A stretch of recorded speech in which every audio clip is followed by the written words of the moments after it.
अस्सलाम वालेकुम नाज़रीन, मैं हूं ज़फ़र ख़ान, आपका अपना होस्ट। आपके अपने प्रोग्राम अनवीलिंग स्टार में हमेशा की तरह वादे के मुताबिक हाज़िर हूं। जैसा कि हमेशा हम अपने प्रोग्राम के अंदर एक ऐसे स्टार को इंट्रोड्यूस कराते हैं जो कि स्क्रीन के ऊपर लेके आते हैं, और उसको इंट्रोड्यूस कराने का मकसद ये होता है ताकि हम उनसे की गई डिस्कशन के अंदर, की गई गुफ्तगू के अंदर मुस्तफ़ीद हो सकें और वो सारी चीज़ें जान सकें जो शायद कुछ हमारे नाज़रीन के नॉलेज में ना हों या कुछ लोगों के नॉलेज में ना हों। आज की जो हमारी मेहमान हैं किसी तारुफ़ की मोहताज नहीं हैं, वो हैं रुबीना जॉन। आइए हम आपको लेके चलते हैं, जो कि मेडिकल फील्ड से भी रिलेटेड हैं, प्लस आजकल उनकी एक्टिविटी वेलफेयर साइट के ऊपर है, और वेलफेयर के अंदर क्या करती हैं, क्या होता है, इसके बारे में जानने की कोशिश करते हैं। अस्सलाम वालेकुम रुबीना। वालेकुम सलाम। कैसी हैं आप? खैरियत से हैं? ठीक शुक्र है ठाक हैं? मालिक, आप सब सुनाइए। अल्हम्दुलिल्लाह। सबसे पहले प्रोग्राम में तशरीफ़ आवरी का शुक्रिया, आप थैंक यू, तशरीफ़ लाएँ। आपने याद रखा, इस काबिल जज़ाकल्लाह। समझा कि हम चैनल पे आ सकते हैं। जज़ाकल्लाह। अच्छा, ये बताइएगा कि आजकल जिस तरह से हमारे नॉलेज में आया है कि आप सोशल एक्टिविटीज़ के अंदर आई हैं, आपकी अच्छी खासी मेडिकल फील्ड थी, उसको छोड़ के सोशल वर्क को पकड़ा, कोई रीज़न उसके अंदर, या सोशल के अंदर पैसे ज़्यादा हैं, मेडिकल फील्ड के अंदर पैसे कम हैं? नहीं, देखा जाए तो मेडिकल में पैसे ज़्यादा हैं। ओके। ठीक है। मेडिकल में आप देखें, अब्रॉड में भी इसकी वैल्यू भी ज़्यादा है, इसकी मांग भी जिसे कहते हैं कि ज़्यादा है। ऐसी बात नहीं है। बात यह है कि कई दफ़ा बस चलते चलते कई दफ़ा हम वॉलंटियरली काम करते करते यू नेवर नो कि आप कभी भी स्विच हो जाते हैं। कई दफ़ा आपको कह दिया जाता है, कई दफ़ा हम खुद से इंटरनली फीलिंग्स में आ जाते हैं, तो हम सोचते हैं कि चलो ये जॉब करते करते इतनी देर होगी। 2000 सॉरी मेरे ख्याल 1997 से ट्रेनिंग जब मैंने की, और मैं लाहौर से हूँ बेसिकली, तो मैंने जब वहाँ पे ट्रेनिंग की, फिर हॉस्पिटल में काम किया, फिर हमने companies, different companies, multinational companies में काम किया। तो मेडिकल फील्ड भी बहुत अच्छी है। हम देखें, इंसानियत के बिल्कुल करीब होते हैं उस वक्त हम बात कर रहे होते हैं, पेशेंट से मिल रहे होते हैं, उनकी खिदमत कर रहे होते हैं। तो इंसानियत जो है वो बड़ी ज़रूरी है हमारे लिए। और इंसानियत के पेशा जो है, अगर आप उसको वाकई ही में इंसानियत लेके चलते हैं, तो इस जैसा पेशा है नहीं। लेकिन जो वेलफेयर का काम हम कर रहे हैं, सोशल वेलफेयर, वो भी रिलेटेड है इससे। और अगर आप देखें तो मिलता जुलता है, और उसमें भी इंसानियत ही है। हम कम्युनिटी को डील कर रहे होते हैं बेसिकली। उसमें पेशेंट आ जाते हैं, इसमें ज़रा सही इंसान होते हैं जिनको हम डील करते हैं। तो डील हम बेसिकली कम्युनिटी को ही कर रहे होते हैं। वो भले वो हॉस्पिटल में आ जाएं या हम उनके पास चले जाएं, लोगों के पास। ह्यूमैनिटी के ऊपर आप लोगों का, आपका जो है एक वो है, एक मखसूस आपने नोटिस कराया है कि ह्यूमैनिटी के ऊपर आपका ज़्यादा तवज्जो रहती है सोशल के अंदर। Is it right? It's right, it's okay, right. तो ह्यूमैनिटी के ऊपर जब आप आते हैं और कम्युनिटी के लिए, उसी कम्युनिटी के लिए वर्क कर रहे होते हैं, उसी कम्युनिटी से कुछ लोग पेशेंट होते हैं, तो मेडिकल फील्ड के अंदर उनको ट्रीट किया जा रहा होता है। फिर उन्हीं में से, उसी कम्युनिटी के अंदर लोगों को जब ज़रूरत पड़ती है किसी चीज़ के हवाले से, किसी सोशल हेल्प के हवाले से, तो उसमें सोशली आप फिर वेलफेयर के लिए एक काम करके और उनकी उस नीड को पूरा करते हैं। इसी तरह से है? नहीं, हम लोग थोड़ा सा फ़र्क तरीके से, सोशल वेलफेयर जो हमारा काम है थोड़ा सा डिफरेंट है। नो डाउट के आजकल जिस एरिया में हम काम कर रहे हैं, उधर हमारा स्कूल तो इन रनिंग है, ठीक है ना। उसमें बच्चे आते हैं, और उसमें टोटली फ्री हम नहीं करते। क्योंकि आप देखें कि हमारे पाकिस्तान में स्पेशली, कहीं पे भी जाएं वैसे तो, लेकिन पाकिस्तान में स्पेशली जो चीज़ आपको फ्री में दी जाती है ना, उसकी हम कदर नहीं करते। ठीक है। तो हमने एक टोकन रखा हुआ है कि यू हैव टू पे दिस मच। वो एक बिल्कुल दूध में बाल के बराबर है कि आप पे करेंगे। थोड़ा आपको पता होगा, पेरेंट्स को भी पता होगा कि हम बच्चों के लिए थोड़ा पे कर रहे हैं, तो हमें बच्चों को स्कूल भेजना है। जब सही। टोटली आप फ्री कर देते हैं ना, तो उसमें थोड़ा फ़र्क पड़ता है।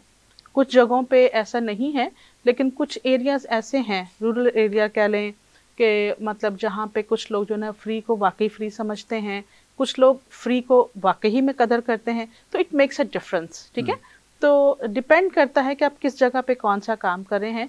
लेकिन मैं सोचती हूँ, शायद आप भी इस बात पे एग्री करेंगे, कि टोटली फ्री ना रखें किस चीज़ को। थोड़ा सा सोशल वेलफेयर के साथ साथ एहसास भी दिलाएं इट्स कि हम नेसेसरी। जो है नेसेसरी। तालीम जो कर रहे हैं। आजकल जो हमारा ज़्यादा फोकस जो है वो तालीम पे है। आप देखें कि हमारा पाकिस्तान जो है तालीम की रोशनी से काफ़ी दूर है। ठीक है। हम लोग क्या करते हैं कि आजकल महंगाई तो हमारे सरों से ऊपर जा रही है। पेट्रोल जब बढ़ता है तो हर चीज़, रात को पेट्रोल बढ़ना तो दिन में पहले ही से चीज़ें बढ़ चुकी होती हैं। ठीक है। ऐसी है। तो आप ये देखें कि तालीम जो है हमारे पाकिस्तान में, वो लोग ज़्यादा तरजीह नहीं दे रहे। जो पढ़ते हैं, जो उन्होंने तरजीह देना वो कर रहे हैं। कुछ लोग बाहर जा रहे हैं, कुछ पाकिस्तान में। ये नहीं कि सारे हम जैसे लोग जो पाकिस्तान में रह के पढ़े हैं और अभी तक पाकिस्तान में हैं, मेरे ख्याल पाकिस्तान इतना बुरा नहीं है कि हम उसको ये समझें कि पाकिस्तान इस काबिल नहीं है। नो डाउट, मैं खुद भी चाहती हूँ कि हम बाहर कहीं ट्रांसफ़र हों, बाहर जाकर तालीम हासिल करें, लेकिन मैं सोचती हूँ कि अगर हम पाकिस्तान में अपने आप को खुद हम संवारेंगे तो पाकिस्तान जैसा मुल्क और कोई है भी नहीं। आज़ादी भी है हम लोगों को। ये छोटे मोटे झगड़े तो चलते रहते हैं, ये घरों में भी चलते हैं, लेकिन अगर आप देखें कि हमें आज़ादी है, पढ़ने से आपको कोई मना नहीं कर सकता है। अगर आप कुछ हाई क्लासेस की तरफ जाना चाहते हैं, हायर एजुकेशन की तरफ जाना चाहते हैं, तो मेरा नहीं ख्याल को रोकेगा। और हम माँ बाप को, हम बहन भाइयों को ये चीज़ पे फोकस करना चाहिए कि हम अपने बच्चों को पुश करें। जब मैं स्कूल में जाती हूँ तो मैं देखती हूँ बच्चे लेट आते हैं, तो मैं अभी फ्राइडे कोई बात करती थी अपने टीचर्स के साथ, आप टाइम पे आएँ, आप तकरीबन 15 मिनट्स 20 मिनट्स पहले आएँ, बी एन एग्जाम्पल। ठीक है, आप थोड़ा टाइम से पहले आएंगे, आप टाइम से पहले आएंगे तो आप मुझे कह सकेंगे कि आप टाइम पे नहीं आए। लेकिन अगर मेरे बच्चे लेट आ रहे हैं और मैं उनको कैसे बोल सकती हूँ कि आप टाइम, वक्त की पाबंदी करें। आप तालीम को एक कुछ समझें कि तालीम के बगैर अब हम कुछ नहीं है। वो कोई ज़माना था जब हम कहते थे कि अगर बाप पढ़ा हुआ है तो माँ पढ़ थी तो चल जाता था, माएँ तीसरी चौथी पढ़ी थी। तो आप ये देखें उस वक्त की 5वीं क्लास जो है अब के वो MBA के बराबर में थी। बिल्कुल सही। माँ बाप जो थे वो अनपढ़ होने के बावजूद अपने बच्चों को कहाँ कहाँ तक ले गए। मेरे पास बहुत एग्जाम्पल है। जिस स्कूल में मैं पढ़ी हूँ माशाल्लाह अभी वो स्कूल चल रहा है, फॉरेनर्स उसको हैंडल करते थे, लीड करते थे। और जब हम पैदा भी हुए तो वहाँ पे फॉरेनर्स बहुत थे और बड़ा अफेक्ट आता है, उससे बड़ा फ़र्क पड़ता है। आप किस माहौल में बड़े हैं, किस माहौल में पढ़े हैं, और वो हर चीज़ अफेक्ट करती है आपकी जहाँ लाइफ परवरिश पाते हैं तो डेफिनेटली उस माहौल का, उस घर का, उस महल्ले का, उस इलाके का बहुत इफेक्ट होता है। जी बिल्कुल। तो हमने जब मैंने आँख खोली तो मैं 1 महीने की, जब हम एक कैंपस में शिफ्ट हुए तो वहाँ पे फॉरेनर्स थे। आप यकीन करें कि उनका बैठना, उठना, खाना पीने का एक टाइमिंग्स थी। ठीक है, तो मैं सोचती हूँ कि जिस बंदे ने टाइम की कदर की है, तालीम की कदर की है, आज देखें वो कहाँ कहाँ तक पहुँचे हुए हैं।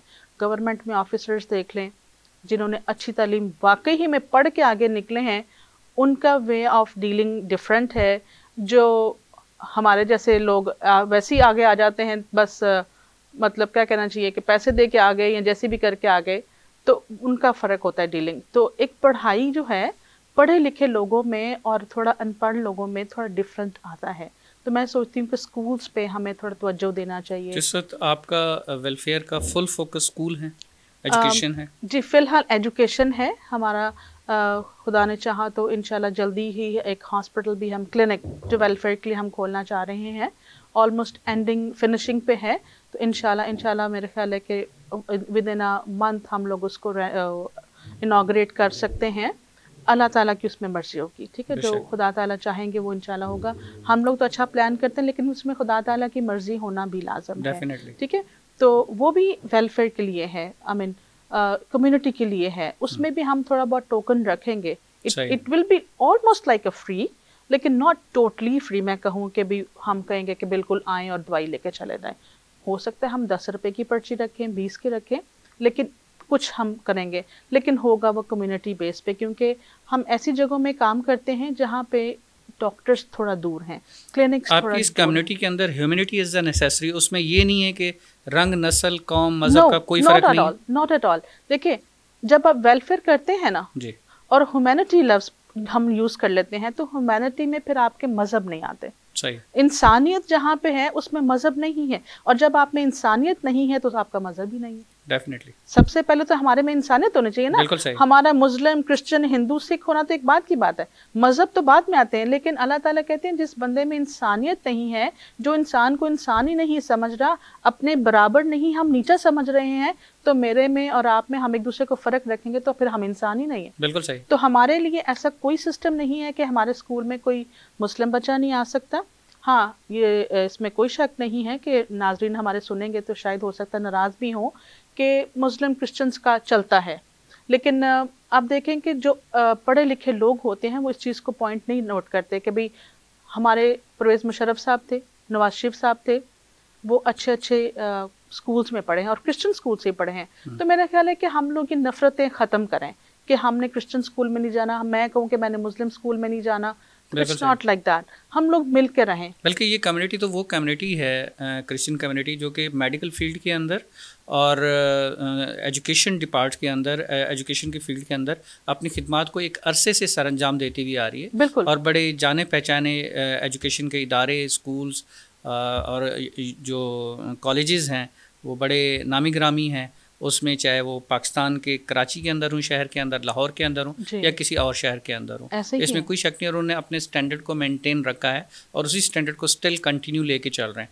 उनकी फीसेस बाकी इदारों की निस्बत, बाकी जो एजुकेशन डिपार्ट है या मेडिकल इदारे हैं उनसे कम ही होती हैं, ना कि उनके इक्वलेंट या उनके ऊपर जाती हैं, ऐसा नहीं है। लेकिन उनकी जो क्वालिटी के ऊपर या उसमें जो परफॉर्मेंस के ऊपर या रिजल्ट्स के ऊपर ने कभी भी कोई कंप्रोमाइज़ नहीं किया है। ऐसे ही, और मेरे ख्याल यही वजह है कि आज गोरे जो हैं वो तरक्की याफ्ता हैं जी। हम लोग वो शायद वो रह गए, नकलें तो हम कर लेते हैं, ड्रेसिंग में हमने नकलें कर ली, खाने पीने में कर ली, लेकिन आज तक हमने ये अडॉप्ट नहीं किया कि प्यार मोहब्बत भी अडॉप्ट करें, एजुकेशन अडॉप्ट करें, अच्छी चीज़ें भी हम अडॉप्ट करें। सिर्फ हमने कपड़ा अडॉप्ट कर लिया कि छोटे कपड़े पहनने हैं, जैसे मैंने आज ये हमारा वेस्टर्न सूट है, ये हमारा अपना नहीं है, हमने इस तरह की चीज़ें तो अडॉप्ट की हैं, लेकिन जो उनमें अच्छी पॉजिटिव चीज़ें हैं उनसे अभी भी हम दूर हैं।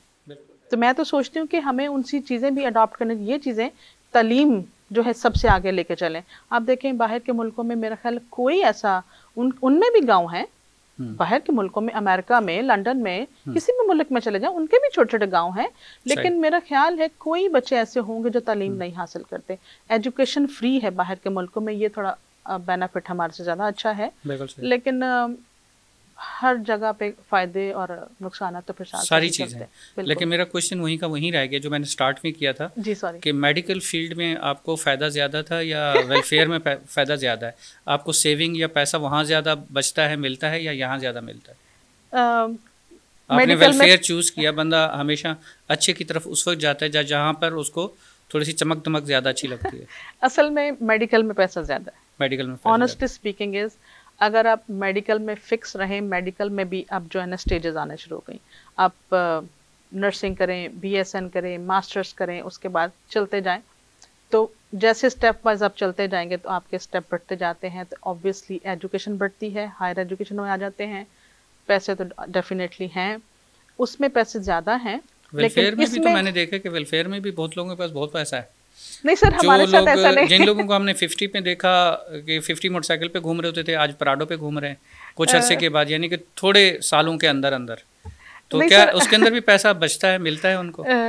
Honestly speaking is once again, क्योंकि पब्लिक वाले सुनेंगे इसको तो लोग नहीं मानते। जैसे आपने मुझे क्वेश्चन किया ना कि ये तो एक देखा हुआ है ना, सारा कुछ सामने है।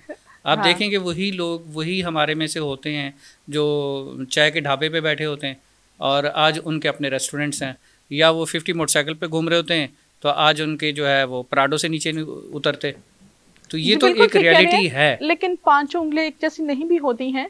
आप ये देखें कि अगर सिर्फ आप पैसे को लेकर चले ना, तो पैसा एक ऐसी चीज़ है जो हर शख्स की इस ज़माने में, अभी के वक्त में जो गुजर रहा है, पैसा किसको ज़रूरत नहीं है, पैसा हर शख्स की नीड है, ठीक है, इस चीज़ को आप मानती हैं, लेकिन इसकी डिटेल के अंदर जाएंगे कि आपने इस नीड को छोड़ के, जो अपनी नीड को छोड़ के उसको क्यों सिलेक्ट किया। लेकिन एक ब्रेक के बाद, छोटे से ब्रेक का टाइम हो जाता है नाज़रीन, ब्रेक के बाद हम ये ज़रूर जानना चाहेंगे कि why she has selected to the welfare and why she has left the medical field के जहाँ पर पैसा था। चलते हैं एक छोटे से ब्रेक की तरफ।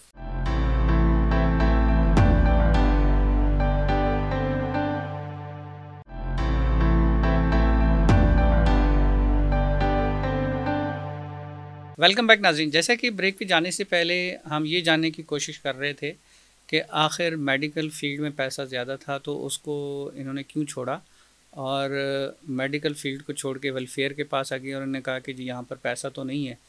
लेकिन नहीं है तो फिर और क्या रीज़न है? जी रुबीना, जैसा कि आप बता रही थी कि वेलफेयर में पैसा नहीं है, बल्कि आपकी अपनी जेब से भी लग जाते होंगे अगर नाम वेलफेयर है, अगर हम सिंसियर हैं, अगर खुदा की खुशनुदी के लिए अगर हम कोई काम कर रहे हैं, तो उसमें फिर ये तो नहीं देखा जाता कि ये वेलफेयर के पैसे हैं या हमारी जेब के पैसे हैं, वो तो फिर सब लग रहे होते हैं।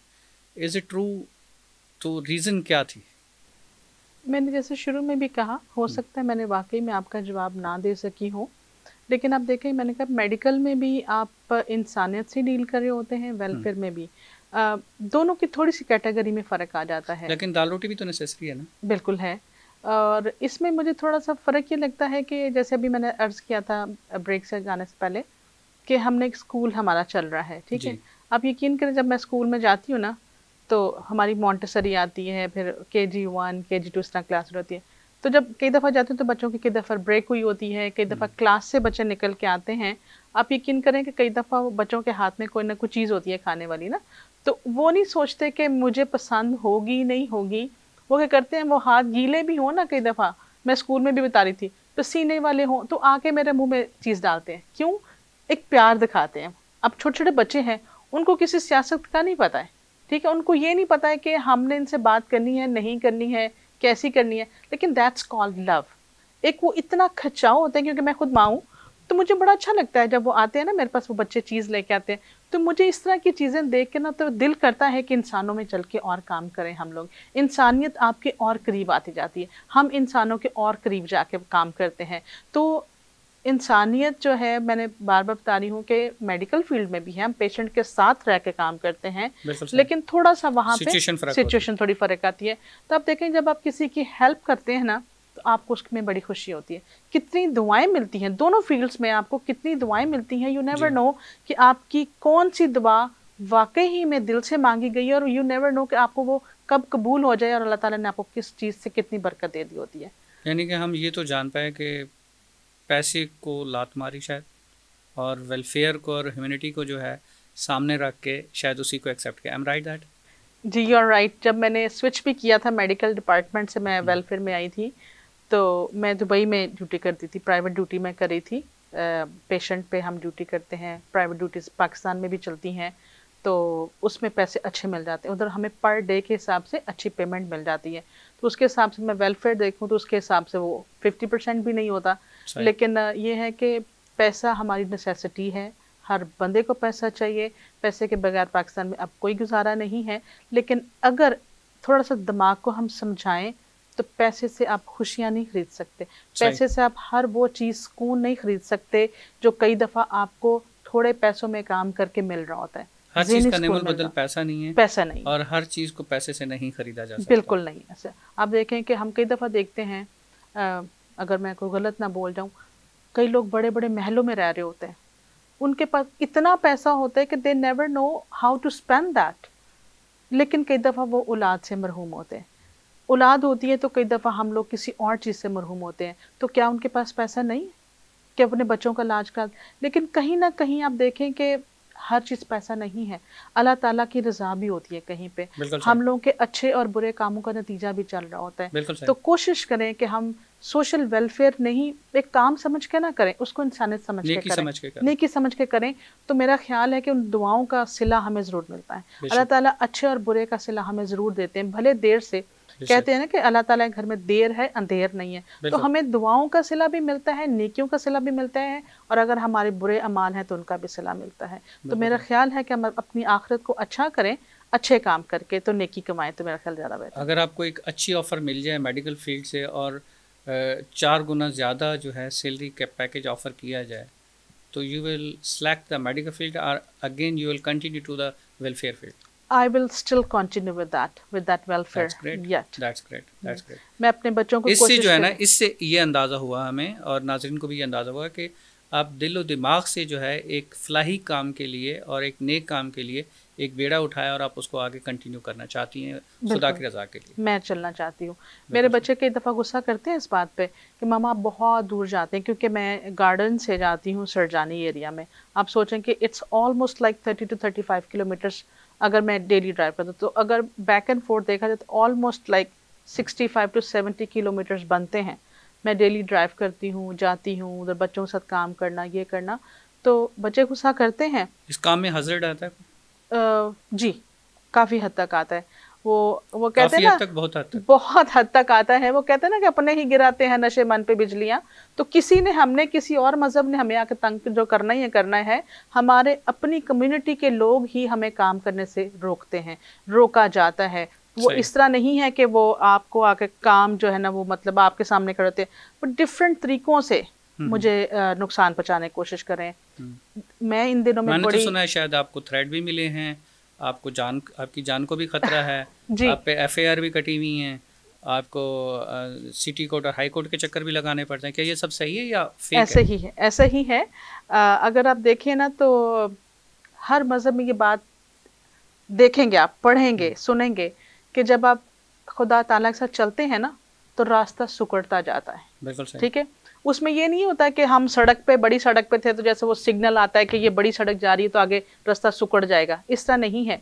वो ये है कि जब आप खुदा ताला के साथ चलते हैं ना मजहबी तौर पे, तो आपके आगे कांटे बहुत आते हैं, ईंटें बहुत लोग फेंकेंगे, पत्थर फेंकेंगे। सही। तो अगर हम घबरा जाएंगे तो वो पत्थर जो है हमारे आगे पहाड़ बन जाएंगे।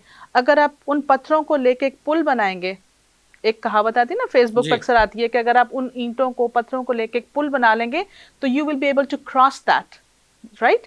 If you happen to stop there तो फिर आप स्टॉप ही रहेंगे। बिल्कुल सही। आप पत्थर खाते ही रहेंगे, आप पत्थरों से इधर रहेंगे, आप उसका ब्रिज बना के तो आगे निकल नहीं सकेंगे। जो आप करना चाहते हैं वो आप कभी भी नहीं कर पाएंगे। तो आप ब्रिज बना रही हैं?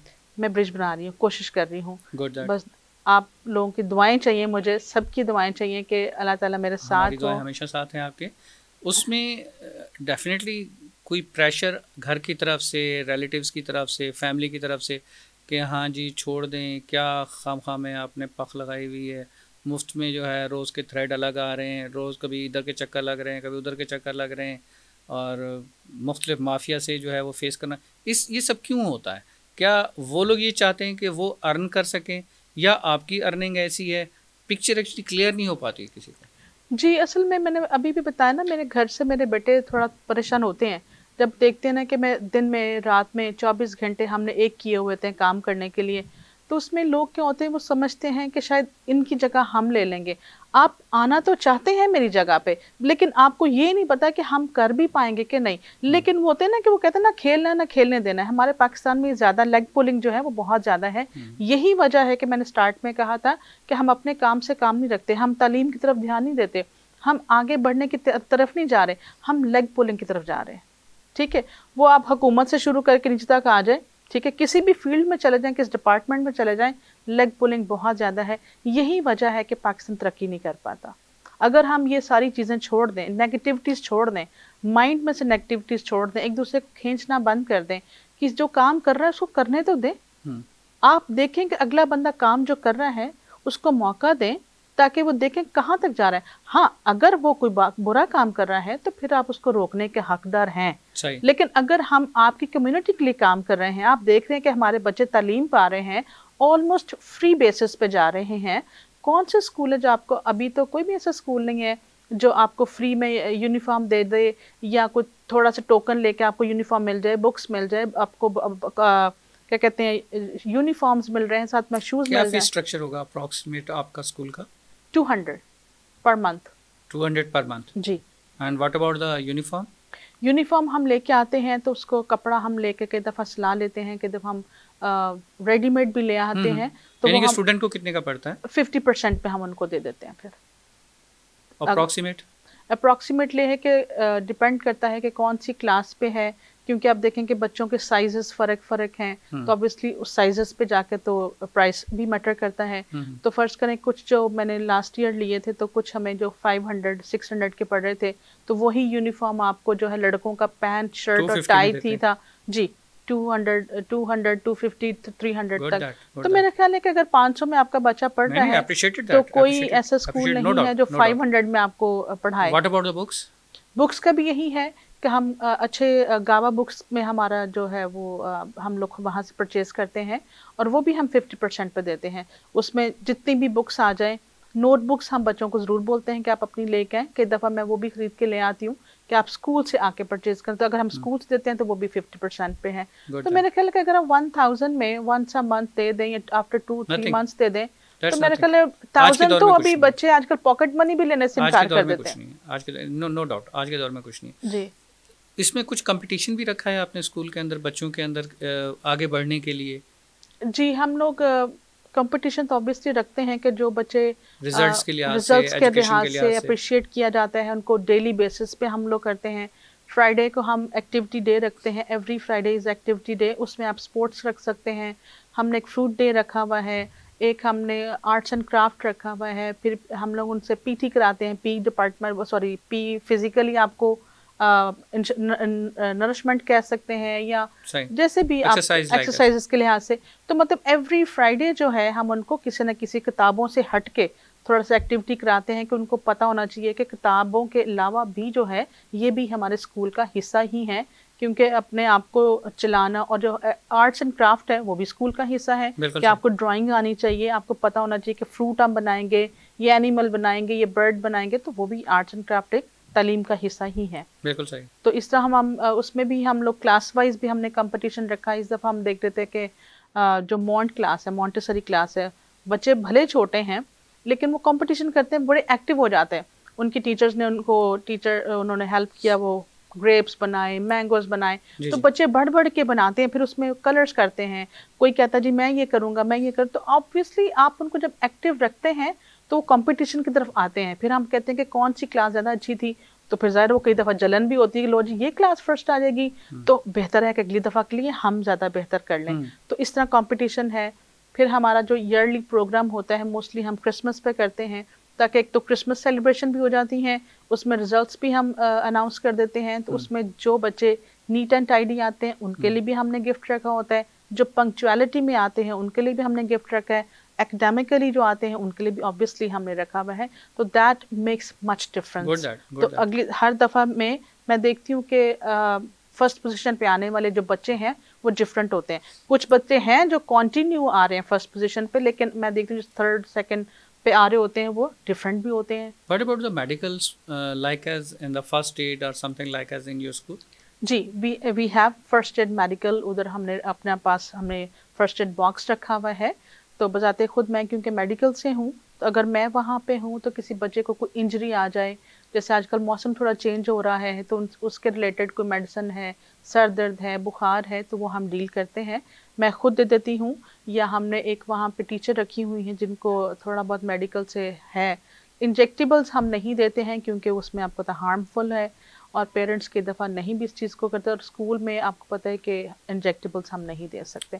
लेकिन फर्स्ट एड हम टैबलेट्स पे रहते हैं, तो बच्चे उनसे फ़ायदा उठाते हैं। That's good, माशाल्लाह। अभी ब्रेक के बाद हम आपसे जानना चाहेंगे कि आप स्कूल के ऊपर तो हमने तकरीबन कोई अच्छा खासा टाइम निकाल दिया लेकिन स्कूल से हट के आगे भी कुछ आगे करने का इरादा है, लेकिन छोटे से ब्रेक के बाद। नाज़रीन, ब्रेक के बाद हम जानना चाहेंगे कि स्कूल के ऊपर तो बहुत फोकस नज़र आया, इनका बहुत ज़्यादा इंटरेस्ट नज़र आया, लेकिन अदर देन स्कूल क्या आगे होना है, क्या इनने सोचा है, क्या करना है। चलते हैं एक छोटे से ब्रेक की तरफ।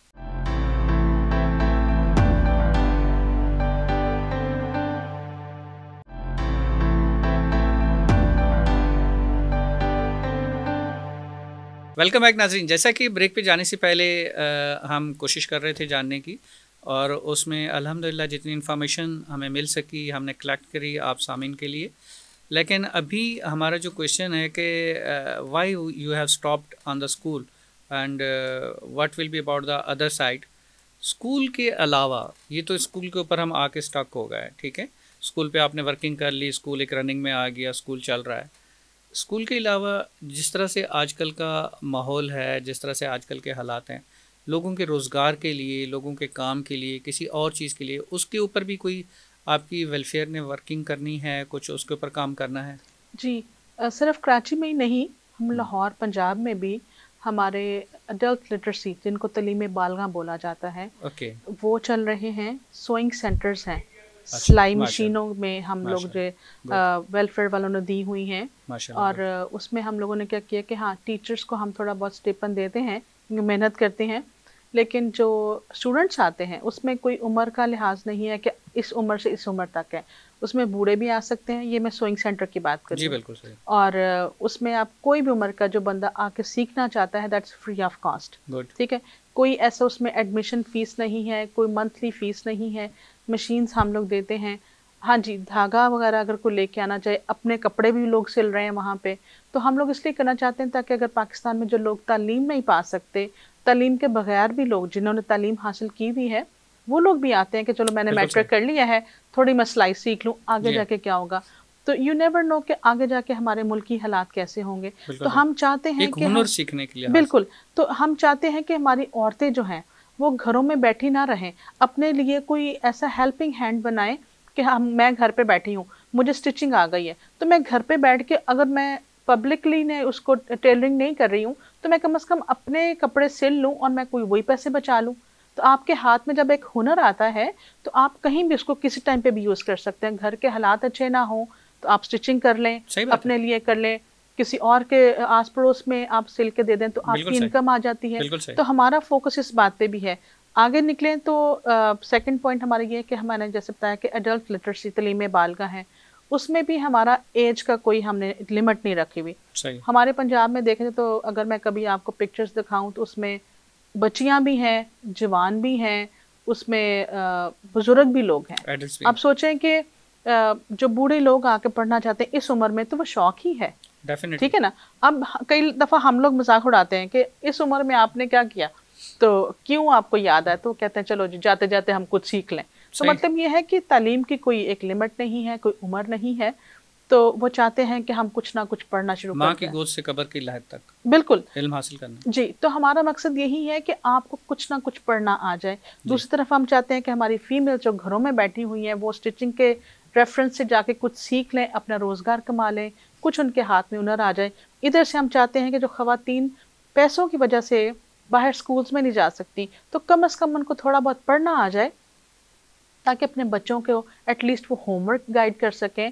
कोई घर में कोई ख़त आ गया है, कोई टेक्निकल वोकेशनल प्रोग्राम भी है क्यू के अंदर, लाइक है ये तो टोटल जितना भी आपने बताया मेजॉरिटी में या तो एजुकेशन के ऊपर है या ख़वातीन के लिहाज से, क्योंकि हमारा जो पाकिस्तान का कल्चर है इसमें ज़्यादातर मर्द के ऊपर डिपेंड किया जाता है, जो कि घर का बड़ा भी समझा जाता है कि वो कोई काम करे, वो कोई नौकरी करे, वो कुछ ऐसा करे। तो टेक्निकल वोकेशनल जिस तरह से प्रोग्राम होते हैं हुनर के लिहाज से कि जी मुख्तलिफ़ किस्म के टेक्निकल कोर्स कराए जाते हैं या उसमें काम सिखाए जाते हैं, उस हवाले से भी कुछ है क्यू के अंदर? क्यू में शायद थोड़ा दूर करके क्यू में है कि हम लोग आईटी स्कूल खोलना चाहते हैं। IT school? हाँ जी, हम लोगों से किसी से बात भी हुई है, किसी ने बल्कि इनफैक्ट कहना चाहिए हमें खुद किसी ने ऑफ़र किया कि अगर हम लोग आपको थोड़ा हेल्प करें, कंप्यूटर्स दे दें, भले 8 दे दें, 10 दे दें, तो हम लोग एक वो भी फ्री ऑफ कॉस्ट होगा। एक रूम में हम आपको 10 लैपटॉप रख देते हैं अच्छे वाले, हम टीचर रख देते हैं 1 या 2, तो आप उनको सिखाएं। सही।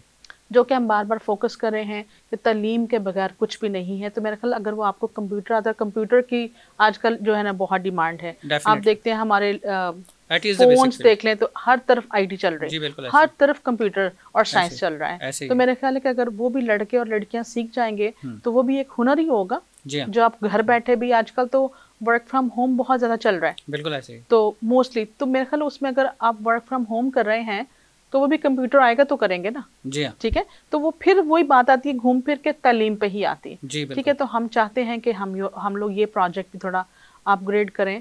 अगर हमारी हेल्प हो जाती है तो इसको भी हम आगे लेके चलें। कितने तकरीबन स्कूल इस वक्त रनिंग में हैं आपकी वेलफेयर के अंदर? बेसिकली स्कूल हमारा अभी तक तो कराची में है। इसका बड़ा एजुकेशनल एडवेंटिस्ट से भी कोई लिंक है? जो हमारे काम करने वाले लोग हैं, जो हमारे साथ हैं, वो एडवेंटिस्ट ही हैं। ओके। और लेकिन एक पर्सनल है, एक होता है ना कि हॉस्पिटल वाले या 7 डे चर्च वाले उनको डील करें, ऐसा नहीं है। हाँ, इंडिविजुअल हैं वो, ठीक है एडवेंटिस्ट ही, 7th एडवेंटिस्ट वाले ही हैं, लेकिन कराची हॉस्पिटल से या 7 डे चर्च के साथ उनका ऐसा नहीं से कोई लिंक जी नहीं। उनकी एडमिनिस्ट्रेशन अलग है और स्कूल की और हमारे चर्च की एडमिनिस्ट्रेशन अलग है जी, लेकिन आते हम उनके अंडर अम्ब्रेला ही हैं। Okay okay okay. तो उनकी तरफ से भी कुछ सपोर्ट होती है या उनको कभी आप लोगों की सपोर्ट की नीड हो? जी, ऐसे होता है, गिव एंड टेक तो चलता रहता है। हमारे यूनियन के ऑफिसर्स जो हैं वो आते रहते हैं, मोस्टली विजिट करते हैं। हम ज़ाहिर है एक दफ़ा आप बुलाएं तो लाजमी नहीं हर विज़िट पे वो आ सकें या जब भी आप बुलाएंगे, लेकिन काफ़ी दफ़ा ऐसा हुआ है कि हमारे प्रेसिडेंट साहब जो हैं उन्होंने विज़िट किया है। हमारे यूनियन के सेक्रेटरी है साहब हैं, उनको जब मैंने 1-2 दफ़ा बुलाया है उन्होंने टाइम निकाला है, भले वो 10 मिनट के लिए आए हैं लेकिन वो आए हैं जस्ट टू गाइड अस। तो जब हमारे बड़े हमारे साथ चलते हैं, गाइडेंस मिलती है, तो मेरा ख्याल है वो हमारे लिए फ़ायदेमंद होगी। नेक्स्ट स्कूल खोलने का इरादा कहाँ का है? ये भी मैं कुछ नहीं बता सकती। नेक्स्ट कोई क्लिनिक या हॉस्पिटल? क्लिनिक का तो हमारा जो अभी चल रहा है सरजानी में, उसी को भी हम चलाएंगे। मेरा ख्याल है कि खुदा ताला की मर्जी हो तो विदिन टिल दिसंबर हम लोग उसको इनॉग्रेशन करेंगे। लेकिन इसको पहले चलाएंगे और फिर हम दूसरी तरफ जाएंगे। तो अभी फ़िलहाल मुझे नहीं पता कि हम कहाँ करेंगे, हो सकता है पंजाब में करें। तो कराची में फ़िलहाल अभी तक यही है। तो अभी कराची में अभी ये एक सेटअप जो है इसको मज़ीद आप एक्सपेंशन की तरफ जाएंगे इसी एरिया के अंदर या किसी और एरिया के अंदर भी जाएंगे या अभी किसी और एरियाज में भी जाएंगे? इसको हम थोड़ा सा पॉलिश करना चाहते हैं, स्कूल को भी, क्लिनिक को हम स्टार्ट करना चाहते हैं, फिर इसके थोड़े रिजल्ट्स देख के, क्योंकि थोड़ा because this is your first project in Karachi. This is our first project in Karachi. Good that. और इसको इसलिए इस पर फोकस ज़्यादा है, इसको इसलिए ज़्यादा इम्प्रूव करना चाह रहे हैं। That should be ideal, that should be ideal project. क्योंकि मैं फ़िलहाल यहाँ पे हूँ तो मैं चाह रही हूँ कि फ़िलहाल जहाँ आप रह रहे हैं कम से कम वो नियर बाय है, उसको पहले देख लें कि इसके क्या रिजल्ट्स हैं। ठीक है, तो मेरा ईमान है, यकीन है कि ये ज़रूर चलेगा, कम्युनिटी के लिए है, कोई ना कोई तो फ़ायदा किसी को मिलेगा। बिल्कुल सही। तो फिर इसको देखते हुए हम आगे बढ़ेंगे। तो इस पे अभी हमारा फोकस है, इंशाल्लाह खुदा की मर्जी हुई तो हम आगे ज़रूर बढ़ेंगे। बेशक बेशक बेशक इंशाल्लाह। तो इसमें अभी नेक्स्ट जो है आप बता रही हैं कि अभी इरादा नहीं है, अभी इसके ऊपर मेन फोकस है आपका। It will take the time, it will take time, it will take time. चलो गुड। और आपका अपना भी कहीं स्विच होने का इरादा नहीं है, आपका अभी भी फोकस इधर ही है। और इसको जब तक यानी कि एक फुल फ्लैश इंडिविजुअल सारी चीज़ें नहीं हो जाती तब तक आप भी अभी इसी पर ही मेन फोकस है और 24/7 इधर ही रहना चाह रही हैं। फ़िलहाल तो इसी पे फोकस है और अभी रहेगा। यू नेवर नो कि कभी भी आपको किसी तरफ की भी बुलाहट आ जाए, चले जाएंगे। तो मैं इसके लिए कुछ भी नहीं कहना चाहती हूँ कि मैं कहीं शिफ्ट नहीं होंगी। बेहतरी के लिए तो अगर पाकिस्तान के यही हालात रहे तो फिर मेरा ख्याल है कि हमें पाकिस्तान से बाहर जाना पड़ेगा। लेकिन अभी तक तो फोकस हमारा इसी पे है। अभी फोकस इधर ही है। जी इधर ही है। चलो गुड। आपका यहाँ पर चैनल के हवाले से आप बताएं कि कोई मैसेज जो पब्लिक को देना चाहें आप। पब्लिक को यही है कि अच्छे प्रोग्राम हैं यहाँ पे चल रहे, मुझे अच्छा लगा आज यहाँ पे आके। प्रोग्राम्स बड़े अच्छे हैं और जिनसे हमें इंफॉर्मेशन अच्छी मिल सकती है वो चल रहा है। अभी थोड़ी देर पहले हमने इतनी अच्छी चीज़ें सुनी जो हम औरतों के लिए स्पेशली बड़ी अच्छी थी। तो मेरा ख्याल है कि मैं अक्सर आपके प्रोग्राम्स देखती हूँ जिनसे हमें बहुत इंफॉर्मेटिव कहना चाहिए। जो प्रोग्राम्स चल रहे हैं, एपिसोड्स हम देखते हैं, तो अगर हम उनको तरीके से सुन लें और उन पर अमल कर लें तो मेरा ख्याल है वो सारे जितने भी प्रोग्राम्स हैं वो हमारे लिए फ़ायदेमंद ही हैं। कोई ऐसा चैनल नहीं है जो किसी ऐसे बंदे को बुलाता होगा जिससे हमें फ़ायदा नहीं होता होगा।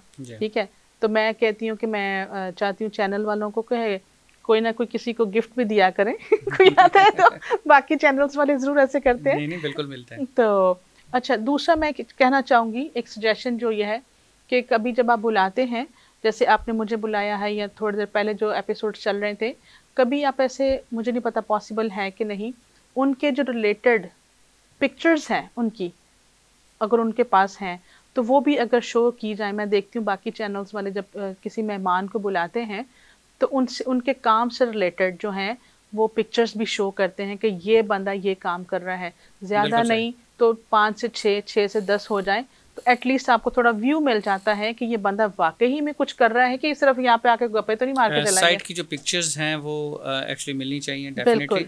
इंशाल्लाह ज़रूर इसके ऊपर भी वर्किंग है और आपकी सजेशन ज़रूर हायर मैनेजमेंट तक पहुँचेगी। Thank you so much program में तशरीफ़ आवरी के लिए। नाज़रीन, जैसा कि आज जो है मैडम रुबीना यहाँ पर तशरीफ़ लाई, हम उनके शुक्रगुज़ार हैं। उन्होंने बहुत सारी इन्फॉर्मेशन जो है हम तक पास ऑन की। ज़िंदगी रही तो इंशाल्लाह दोबारा मुलाकात होगी। इजाज़त चाहेंगे नेक्स्ट एपिसोड तक के लिए। अस्सलाम वालेकुम, अल्लाह हाफ़िज़।